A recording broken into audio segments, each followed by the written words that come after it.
Thank you for tuning in, and welcome to Errant Update.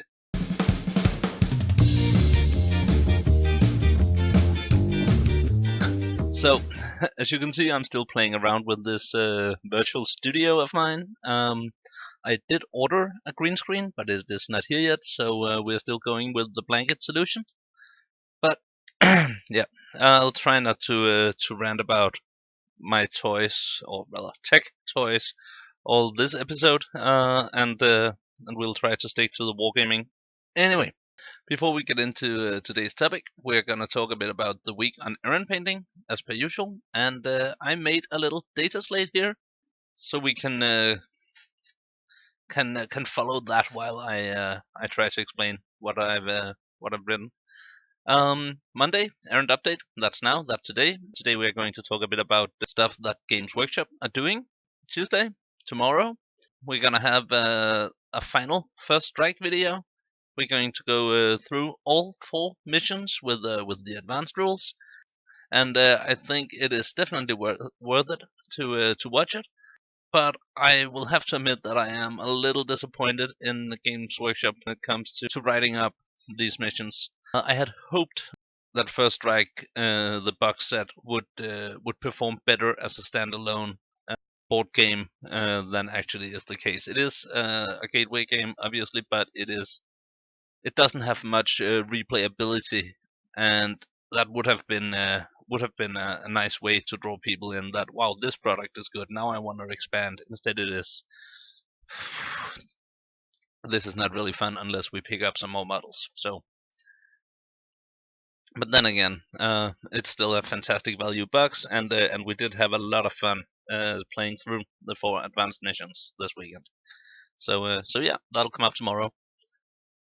Wednesday, we are painting Razorback Part 2. We put on the Dark Angel Green and the metallics last week, and yeah, Wednesday we're going to paint the gun casings. We are going to paint all the little details. The purity seal I added.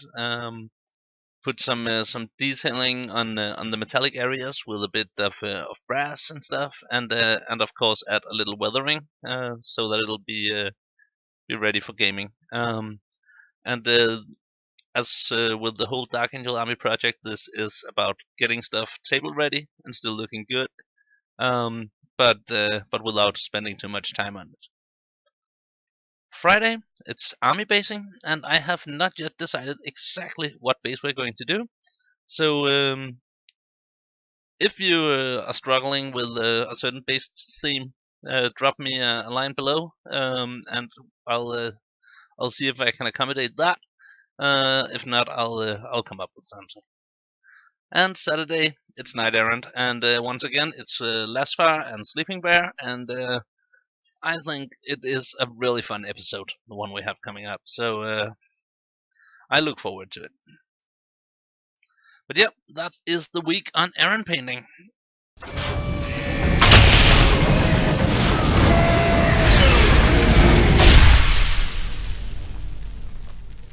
As I mentioned, today I want to talk a bit about Games Workshop and what they're doing these days. And surprise, it's not me saying, "Oh, Games Workshop are bad and now they're being sued. Shame on them," because I'm not gonna go into that whole some guy is suing Games Workshop thing. I know nothing about American justice system.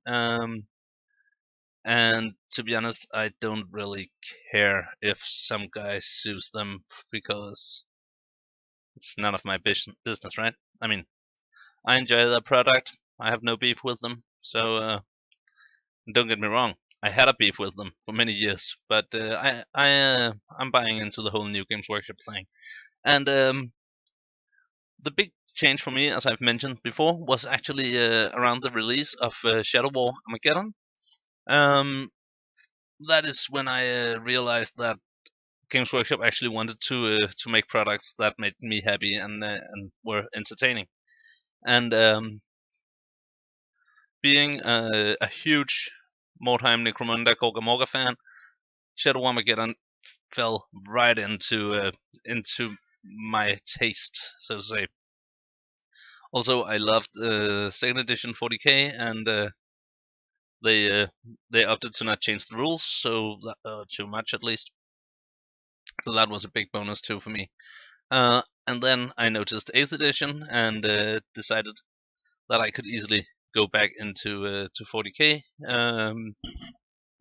Now that it seemed that they actually wanted to create a fun game, and so far I'm impressed. I think it is a great rule set, and I'm having a lot of fun. And yeah, if you've been following their community side, you probably guessed where we're going with this. Necromunda returns. How about that? I am super hyped. Um, Not only because I love Necromunda, um, but also because this is telling me that they actually they were serious when they said that they were going to bring back the specialist games. My guess is that Shadow War was like a feeler to see if the world were ready for Necromunda, if people were still interested in it, and it turned out with the huge banging success that the world was more than ready for a re-release of Necromunda. I mean, we as consumers proved that we wanted to invest in skirmish games in that with that feel, with that amount of miniatures, and with that terrain density. And yeah, to be honest, Shadow War quickly turned Necromunda once you got the table up, and if you remember, they is sold out in like 10 minutes worldwide. So I think this is a great idea. I hope that they will create a PDF or a White Dwarf article or something in that general direction where they update the existing Shadow War kill teams so that you can cross them over with Necromunda or something in that direction. This little article here um, sadly doesn't really state anything about whether or not they're going to update the Necromunda rules. Personally, I kind of hope that they will update them so that it'll be a skirmish version of the 8th edition rules, because I think that would be a great gateway for new players to get into the 41st millennium. Also, when I think back on the beloved specialist games in ages past, they suffered greatly from having rules that needed a serious overhaul.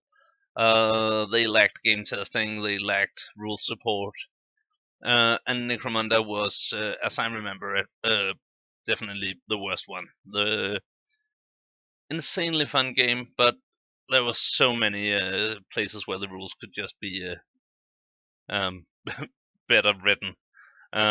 Also, balance was a huge issue. Um,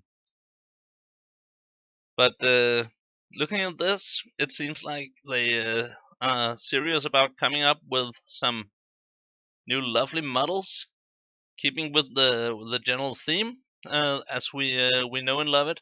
I think this captures Escher quite well without the two over huge mohawks that were quite normal back in second edition. And the Goliaths are also they kind of look like the corn guys from Age of Sigmar. They have some of the same aesthetics, but when when you look at them, you know that's a Goliath guy. And yeah, well, actually, I don't really know about this one. I don't think I really like him. I think it's quite cool that it seems like his mask is made from a ruined Space Marine helmet or something, but there's somehow a bit too much Chaos Cultists for my taste, where this, to my mind, is just a huge Goliath ganger with a nasty axe thing. Um, yeah, but the point I'm trying to make with this is, of course, the way I see it, the more skirmish games they put out there, the better, because that means we have more uses for all our scenery, for all our minis. But it also means that it'll be easier to get new people into the hobby, and that'll give us more people to play with. And I love building warbands. I love building scenery, so that's a pretty good combination. Necromunda, Mordheim, Shadow Warp, they all fit right in there. But yeah, soon we'll all be buzzing about what gangs to paint up and how to make this or that gang before they come out with the models for it. They say here that they will start with the Goliath and Esha. So from that, I think it's safe to say that they will at least support the original gangs.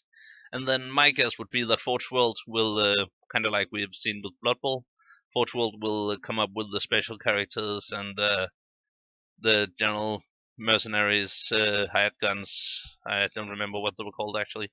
And possibly the more specialized stuff like ratskins and scurvies, spires would make sense to let Forge World handle too, because that seems right up their alley. While the regular gangs, I would prefer to see in multi-part kits with a ton of gun options. Though looking at these, they definitely have the monopose, the multi-part though monopose vibe that we've seen with the 8th edition 40k too, which is okay, I guess. I like converting, so won't be too much of a problem for me. But yeah, Necromunda is back. That is fantastic. It has me hyped for reals.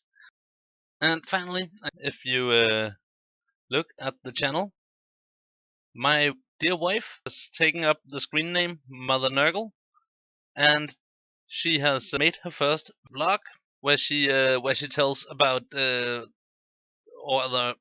where she gives advice to the wargaming widows, meaning the significant others, male or female, who are out there and who feels like they are on the outside looking in. I think that is a great topic, and I hope some of you will, some more of you that is, will jump in and throw a few comments. Not only because it is really interesting to see what people have to say on this topic, but also because we all really want to encourage her to make an episode 2 in the near future. But yeah, that was the Errant update. I'll be back tomorrow, and now I suggest that we all start to trawl the net for all the Necromunda rumors we can find. I'm sure that there are already uploads on YouTube and the various rumor sites going crazy with speculations. So that's all from me, and take care, and bye bye.